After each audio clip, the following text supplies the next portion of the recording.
नमस्कार, आज हम हैं यहाँ पर नोबल हार्ट हॉस्पिटल में, जो कि एक सुपर मल्टी स्पेशलिटी हॉस्पिटल है। और यहाँ पर हम लोग आपसे मिलवाएंगे डॉक्टर रजत केलकर सर से, जो कि एक एडवांस लेप्रोस्कोपिक सर्जन है। तो आए मेरे साथ चलते हैं और उनसे कुछ खास बात करते हैं। एक अच्छे डॉक्टर की परिभाषा की अगर मैं बात करूं तो एक अच्छा डॉक्टर कौन है? एक अच्छा डॉक्टर वो होता है जो हमारे अंदर की बीमारी के डर को दूर भगाकर हमारे अंदर एक विश्वास पैदा करता है उसे ठीक करने का।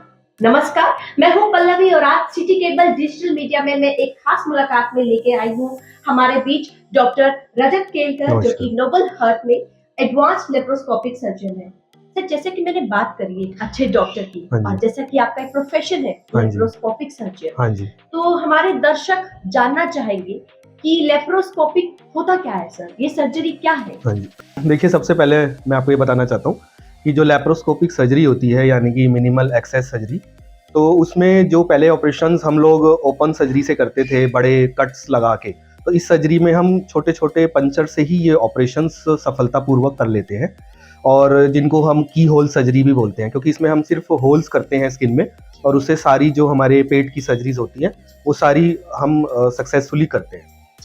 और क्या क्या सर्जरी आती है सर इस लेप्रोस्कोपिक? देखिए लेप्रोस्कोपिक सर्जरी में जैसे कि जो कॉमन सर्जरीज मैं सबसे पहले बताना चाहता हूँ कि जैसे जो गॉल ब्लैडर स्टोन की सर्जरीज जो होती हैं, यानी कि पित्त की थैली की पथरी का ऑपरेशन, और हर टाइप के हर्निया जैसे अम्बलाइकल हर्निया हो गया, या किसी भी पेट में जो भी हर्निया होता है पेशेंट्स को, वो सारे हर्निया भी हम लेप्रोस्कोपिक यानी कि दूरबीन द्वारा करते हैं। और फिर इसमें जो पेशेंट्स को अपेंडिक्स की प्रॉब्लम होती है, जिनका अपेंडिक्स में इन्फेक्शन हो जाता है, सूजन हो जाती है, तो वो भी अब ये ऑपरेशन हम दूरबीन से करते हैं।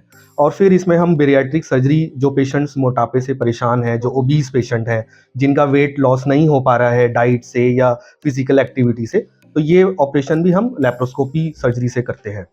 और साथ में जो भी छोटी आंत बड़े आंत के ऑपरेशंस भी हम सारे ऑपरेशंस दूरबीन से करते हैं। यानी कि हमें जो पहले जमाने में होता था, बड़े बड़े ऑपरेशंस होते थे, मेजर ऑपरेशंस होते थे, उनको आपने बिल्कुल माइन्यूट कर दिया है, राइट? मतलब एक की होल की, जैसे आप बात कर रहे हैं, की होल की बात कर रहे हैं, तो बिल्कुल वैसा ही आपने इतना छोटा सा कर दिया। हाँ जी, तो ये तो बहुत अच्छा है। और दर्शक जो मुझे देख रहे हैं, जो हमारे साथ जुड़े हुए हैं, तो अगर आपको इससे रिलेटेड कुछ भी समस्या है या कुछ भी डाउट है, तो यहाँ पर हमारे पास एक्सपर्ट है नोबल हार्ट हॉस्पिटल में। आप आए और अपने डाउट्स यहाँ पर क्लियर करें। सर, एक क्वेश्चन जो मुझे लग रहा है कि हमारे दर्शक भी जानने के लिए बहुत ज्यादा इच्छुक होंगे कि बेनिफिट क्या होता है सर लेप्रोस्कोपिक सर्जरी? देखिए लेप्रोस्कोपिक सर्जरी के फायदे, क्योंकि जैसे मैंने आपको बताया कि इसमें हम सिर्फ स्मॉल पंचर करते हैं स्किन में, होल करते हैं, तो सबसे बड़ा फायदा इसमें ये होता है कि पेशेंट्स को कोई बड़ा स्कार या कोई चीरा नहीं आता, तो उनका पेट जो होता है वो हम स्मॉल स्किन पंचर से ही ऑपरेशन करते हैं, जिसका फायदा ये होता है कि उनको एक तो पेन कम होता है ऑपरेशन के बाद, और उसके बाद रिकवरी काफ़ी फास्ट होती है। इसमें 1 या 2 दिन का हॉस्पिटल स्टे होता है, उसके बाद उनको कोई बेड रेस्ट की ज़रूरत नहीं होती। वो ऑपरेशन के बाद हम सेम डे से उनको चलाना शुरू कर देते हैं, और उसके बाद उनका कोई ब्लड लॉस भी नहीं होता, क्योंकि जो हम ऑपरेशन करते हैं वो स्मॉल पंचर से ही करते हैं, ठीक है। और फिर इसके बाद पेशेंट्स को ज़्यादा दिन तक दवाई लेने की भी ज़रूरत नहीं होती, ठीक है। तो सबसे बड़ा फ़ायदा यही है कि इसमें पेन और डिस्कम्फर्ट और स्टे काफ़ी कम रहता है, और पेशेंट्स अपने नॉर्मल एक्टिविटीज़ दोबारा शुरू कर सकते हैं, ऑफिस वगैरह दोबारा ज्वाइन कर सकते हैं। तो यानी जैसे मैंने शुरू में ही कहा था कि अगर आपके अंदर डर है बीमार होने का, तो आप एक्सपर्ट्स के पास आइए, वो आपके उस डर को विश्वास में बदलेंगे और आपको जल्दी रिकवरी करेंगे, सो दैट आप अपने काम में जल्दी से जल्दी जा सके और अपनी फैमिली के साथ ज्यादा से ज्यादा समय बिता सके। सर, आपने बीच में एक बात करी थी, जैसे कि अब हमारा खान पान है जिसमें मोटापा ज्यादा होता है, हम लोग डाइट भी करते हैं, हम लोग तभी पतले नहीं होते हैं, हम लोग फिजिकल एक्सरसाइज भी करते हैं, आपने बात की थी बीच में बेरियाट्रिक सर्जरी के बारे में, तो आप उसके बारे में थोड़ा सा एक बार बताइए सर हमारे। देखिए अभी इंडिया में ओबेसिटी काफी ज्यादा होती जा रही है, यानी कि मोटापे से लोग काफी परेशान है, ठीक है। अब मोटापे के कई रीजंस हो सकते हैं। एक तो होता है हार्मोनल चेंजेस होते हैं बॉडी में, जिनके हार्मोन्स बदलते हैं, और उनको जैसे थायराइड की प्रॉब्लम होती है, डिप्रेशन होता है, कोई साइकोलॉजिकल प्रॉब्लम्स होती हैं, जिससे उनकी डाइट काफ़ी बढ़ जाती है और उनका वेट कम नहीं होता, तो वो भी पेशेंट ओबीज कैटेगरी में आते हैं। साथ में कुछ पेशेंट्स होते हैं जो बाय बर्थ भी ओबीज रहते हैं, तो जिन पेशेंट्स ओबेसिटी से जो परेशान होती हैं, धीरे धीरे ये देखा जाता है कि उनको जो बीमारियां हैं ओबेसिटी से रिलेटेड, जैसे डायबिटीज़ हो गया, शुगर हो गई, और थायराइड की प्रॉब्लम, हाइपरटेंशन, हार्ट के इश्यूज़, और घुटनों में दर्द रहना, बोन की डेंसिटी कम हो जाना, तो ये सारे मोटापे से रिलेटेड डिजीजेस होते हैं। तो ये पेशेंट्स जब डाइटिंग से या फिजिकल एक्टिविटी से वेट कम करने की कोशिश करते हैं तो उनका वेट कम प्रॉपर तरीके से नहीं होता, क्योंकि उनकी एक तरह से मेटाबॉलिज्म चेंज हो जाता है, हार्मोन्स चेंज हो चुके होते हैं। तो ये पेशेंट जब हमारे पास आते हैं तो हम उनका सबसे पहले बीएमआई कैलकुलेट करते हैं। बीएमआई होता है बॉडी मास इंडेक्स। तो उससे हम देखते हैं कि उनको बैरिएट्रिक सर्जरी की जरूरत है या नहीं है। तो जनरली जिनका अराउंड 30 बीएमआई से ऊपर बीएमआई होता है वो हम वेट और हाइट के हिसाब से कैलकुलेट करते हैं। तो जिनका 30 से ऊपर बीएमआई होता है उनको हम रिकमेंड करते हैं कि आप बैरिएट्रिक सर्जरी कराइए। इसमें ये सर्जरी भी हम दूरबीन से ही करते हैं, लैप्रोस्कोपी से, जिसमें उनका स्टमक का साइज छोटा करते हैं और उनकी इंटेस्टाइन्स को भी थोड़ा बाईपास करते हैं। इसके फायदे ये होते हैं कि उनको एक तो भूख कम लगती है और कम खाना खाती है उनका पेट जल्दी भर जाता है, और अंदर से भी उनको ब्रेन से भी उनको जो सिग्नल्स आते हैं हंगर के, भूख के, वो कम आने लग जाते हैं। तो धीरे धीरे उनका वेट लॉस होने लग जाता है। और ये देखा जाता है कि 6 मंथ से 1 ईयर तक उनका 60-70% वेट लॉस होता है। तो पेशेंट्स का जब आइडियल वेट पे पेशेंट आने लग जाते हैं, उनको शुगर, थायराइड, बीपी, हार्ट की प्रॉब्लम सब ठीक होने लग जाती है। तो ये सर्जरीज भी हम लोग नोबल हार्ट हॉस्पिटल में करते हैं। जी, तो इन केस अगर आप भी ऐसी कोई प्रॉब्लम से जूझ रहे हैं, स्पेशली ओबेसिटी से या मोटापे से, कुछ भी अगर आपको दिक्कत है, पहले आइए। यहाँ पर आते ही आपकी सर्जरी नहीं होगी, आप आइए, पहले कंसर्न करिए। अगर आपका बीएमआई इंडेक्स अगर आपका 30 से ज्यादा है तो ही आपको यहाँ पर सजेस्ट किया जाएगा इस सर्जरी के लिए।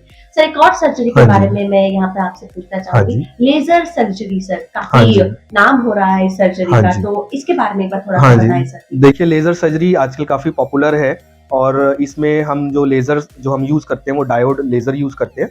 तो लेजर सर्जरी में हम जनरली जो पेशेंट्स पाइल्स से प्रॉब्लम जिनको है, फिशर की प्रॉब्लम है, फिस्टुला है और पाइलोनाइडल साइनस की प्रॉब्लम है या वेरिकोज वेन्स है, तो ये सर्जरीज हम लेजर से करते हैं। तो लेजर में ये फायदे होते हैं कि उनको इसमें भी कोई बड़ा कट या चीरा नहीं आता।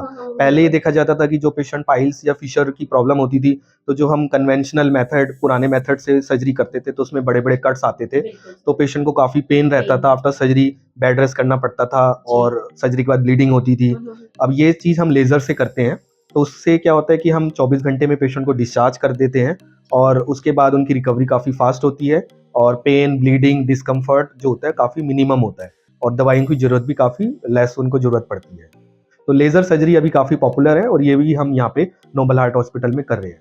ठीक है सर, जैसा कि आप सभी ने देखा, आप सभी ने सुना कि सर ने कितनी सारी सर्जरीज के बारे में बताया। सर्जरी के बारे में कहूँ या यूँ कहूँ कि हमारी कितनी सारी प्रॉब्लम्स का सॉल्यूशन सर ने यहाँ पर दिया। सर, एक लास्ट मैसेज मैं आपसे जरूर जानना चाहूंगी। सर्जरी का नाम सुनते ही लोग एक बार घबरा जाते हैं और सर्जरी इट मीन्स कि हमारे साथ कुछ मेजर चीज होने वाली है या हमने कुछ ऐसी मेजर चीज की है जो हमारी बॉडी अफोर्ड नहीं कर पाएगी। तो आप उन लोगों के लिए क्या मैसेज देना चाहेंगे प्लीज सर? देखिए, जिनको डिजीजेस है सर्जरी से रिलेटेड, जैसे मैंने बताया स्टोन के, हर्निया, अपेंडिक्स और पाइल्स, फिशर, फिस्टुला, तो इन पेशेंट्स को घबराना नहीं चाहिए, क्योंकि अगर आप घबराते हैं और इनको इग्नोर करते हैं तो ये डिजीज बढ़ते रहते हैं, इनकी स्टेज बढ़ जाती है और फिर कॉम्प्लिकेशंस होती हैं और फिर वो कॉम्प्लिकेटेड स्टेज में आते हैं तो उनका हॉस्पिटल में स्टे भी काफ़ी बढ़ता है और कई बार आईसीयू में रखना पड़ता है, उनकी जो खर्चे भी बढ़ते हैं। तो जब इनको प्रॉब्लम जब पता चल जाती है स्टार्टिंग में ही, तो वो घबराएं नहीं, क्योंकि अब हम जो सर्जरीज हैं सारी लैप्रोस्कोपी से, की होल मेथड से करते हैं, जिसमें पेशेंट्स को जो स्टे होता है काफ़ी मिनिमम होता है हॉस्पिटल में, रिकवरी काफ़ी फास्ट होती है और पेन भी कम होता है और अपना वो दोबारा से ऑफिस या कोई भी एक्टिविटीज़ ज्वाइन कर सकते हैं। तो इसलिए उनको घबराना नहीं चाहिए और किसी भी पेशेंट को ये सारी बीमारियों से अगर कोई परेशान है या डाउट है तो वो हमसे आके ओपीडी में मिले और अपने डाउट क्लियर करें। Thank you sir. तो जैसा कि आपने देखा कि डॉक्टर रजत सर ने, जो कि नोबल हार्ट हॉस्पिटल में एक एडवांस लैप्रोस्कोपिक सर्जन है, उन्होंने काफी सारे डाउट्स हमारे क्लियर कर दिए। तो अगर इन केस फिर भी अगर आपके मन में, आपके दिमाग में कोई भी डाउट बचता है तो आप यहाँ पर आए, नोबल हार्ट हॉस्पिटल में एक एक्सपर्ट से मिले। एक्सपर्ट की राय जानना बहुत ज्यादा जरूरी है। Without expert decision, without expert suggestion आप कोई भी अपना डिसीजन मत ले, क्योंकि इससे आपकी जान को भी खतरा हो सकता है। तो इसी के साथ हम इस खास मुलाकात में फिर मिलेंगे अगले हफ्ते एक नए फेस के साथ। धन्यवाद। Thank you sir.